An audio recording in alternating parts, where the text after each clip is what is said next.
ఉస్మానియా యూనివర్సిటీకి 20 సంవత్సరాల తర్వాత రేవంత్ రెడ్డి గారు ఒక ముఖ్యమంత్రి హోదాలో వెళ్లిన పరిస్థితి. ఇప్పటి వరకు 9 సంవత్సరాలు కేసీఆర్ అధికారంలో ఉన్నా కూడా ఏ ఒక్కరోజు కూడా క్యాంపస్ కు పోలేని స్థితి. ఒకసారి ఉస్మానియా యూనివర్సిటీ 100 సంవత్సరాలప్పుడు ఒకసారి దొడ్డిదారిన వచ్చి దొడ్డిదారిన పోయిన పరిస్థితి ఉన్నది. కానీ ఈరోజు ఠాగూర్ ఆడిటోరియమే కాదు, హాస్టల్లో ఓపెనింగ్ తో పాటు మళ్లీ డిసెంబర్ నెలలో, వీలైతే డిసెంబర్ 9న సోనియా గాంధీ పుట్టినరోజు, ఆ రోజే తెలంగాణ డిక్లేర్ అయిన రోజు నాడు విద్యార్థులకు పెద్ద ఎత్తున మేలు చేయడానికి నేను వస్తా అని చెప్తే హరీష్ రావు ఏదో కామెంట్ చేస్తా ఉన్నాడు, రా చూసుకుందామని. ఎప్పుడు వచ్చినావు కనుక నువ్వు ఉస్మానియా, మీ మొహాలకు ఎప్పుడన్నా ఉస్మానియా యూనివర్సిటీకి వచ్చి స్టూడెంట్స్ ఏమైండ్రు, వాళ్ళ పరిస్థితులు ఏంది, వాళ్ళకు ఉద్యోగాలు ఇవ్వాలన్నా, ఉద్యమంలో మాత్రం వాళ్ళని ఇష్టానుసారంగా వాడుకున్న పరిస్థితి ఉన్నది. ఏమంటారు కదా, ఏరు దాటేదాకా ఏరు మల్లన్న, ఏరు దాటినాక బోడి మల్లన్న అన్నట్టుగా ఇన్ని రోజులు మీరు చేసిన ప్రయత్నం ఏందో విద్యార్థులకు అందరికీ తెలుసు.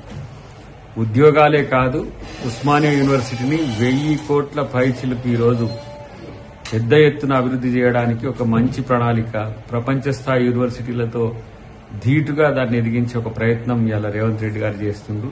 కనీసం మీరు సిగ్గు తెచ్చుకోండి.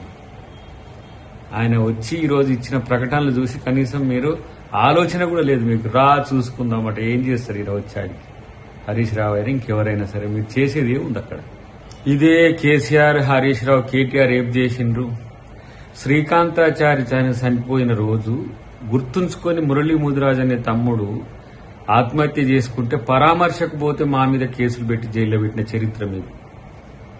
కనీసము మీ నియోజకవర్గం గజ్వేల్లో ఒక ముదిరాజ్ బిడ్డ చనిపోతే కనీసం పరామర్శ లేకుండా, పరామర్శ కొరకు పోయిన వాళ్ళ మీద మా మీద దేశద్రోహ కేసులు పెట్టి మమ్మల్ని జైలు వేసిన చరిత్ర మీది. మీరు ఎలా నిజంగా కూడా క్యాంపస్కి వస్తే మీది ఏందో, మీ జాతకం ఏందో తెలుస్తుంది. ఉద్యమాలు చేసిన గడ్డే కాదు, ఎన్నో త్యాగాలకు మిమ్మల్నే కాదు నిజాంను సైతం వ్యతిరేకించిన, బ్రిటిష్ను సైతం వ్యతిరేకించిన ప్రాంతం అది.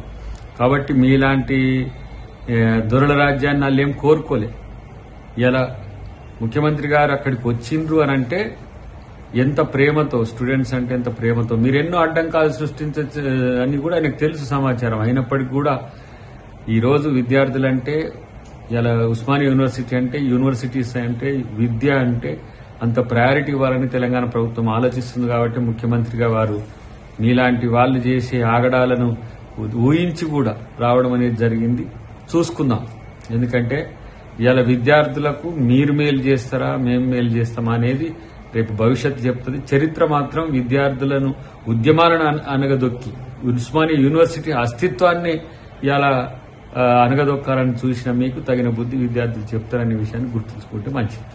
1000 కోట్ల పైచిలకు ఉస్మానియా యూనివర్సిటీకి ఇచ్చే కాంగ్రెస్ వైపా, అసలు ఉస్మానియా యూనివర్సిటీనే చరిత్ర నుంచి తీసేయాలనుకుంటున్న బీఆర్ఎస్ వైపా, నిరుద్యోగులకు ఉద్యోగాలు ఇచ్చి మంచి విద్యను అందించాలన్న రేవంత్ రెడ్డి గారి వైపా, అసలు ఉద్యోగాలు ఎందుకు, వాళ్ళను ఏమంటాము చేపలు, గొర్రెలు, బర్రెలు పెంచుకోవాలనుకున్న కేసీఆర్ వైపా.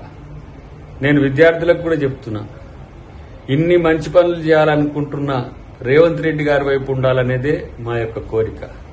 ఇంకా చెప్పాలంటే ఇవాళ మళ్లీ దొరల రాజ్యాన్ని తీసుకొచ్చి మేం తెలంగాణను మా బానిస రాజ్యంగా చేసుకుంటున్నా అన్న దొరల వైపు ఉంటే మనకు లాభం లేకపోగా, మళ్లీ విద్యార్థులను మళ్ళా గొర్రెలు, బర్రెలు, చేపలు, చెప్పులు ఇట్లా కుట్టుకునే వాళ్ళుగా మీరు ఉండాలని కోరుకుంటున్న వాళ్ళ వైపు వెళ్ళకండి.